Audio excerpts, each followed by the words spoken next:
حسن خانم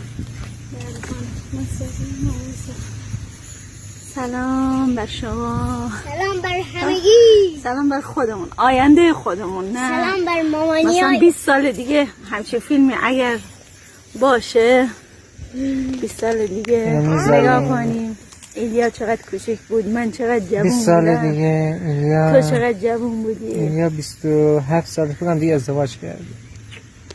ببین اصلا زنده هستیم انشالله که زنده باش. به مردیم هر که فیلم میبینم کی گفته یا مادرم مرده با یه تیر یه گلوله کل زندگی باشید. سه نفر بودیم، یکی اون کم یکی کم شد دیگه کلا زندگی نه. عاشق پلیس بودم، اینم شد آخرین که پلیس هم زدن مادرم کشت. این بود جواب من.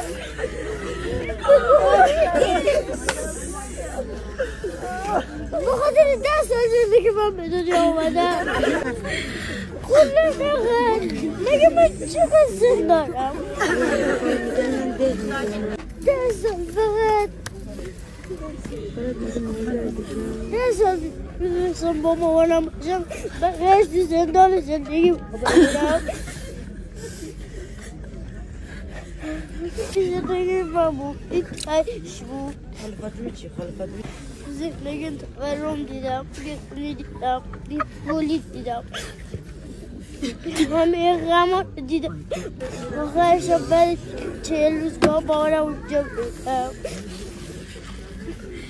که الان 40 روز اکستر حسرت یکی رو با ببینم.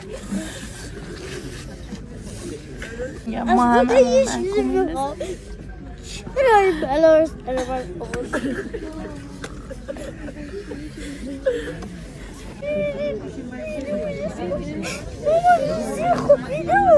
ببین مادر، ببین مادر، ببین مادر زمستونه، ببین احوالمو که مثل موی تو پریشونه. واسم رخته ازا تنگ کن، همینجا شهر روشن کن که امشب حال من عین شبه. سه نفر بودیم، یکی اون کم یکی کم شد دیگه کلا زندگی نه. 10 سال میدونستم با مامانم بودم بقیهش تو زندان زندگی بودم.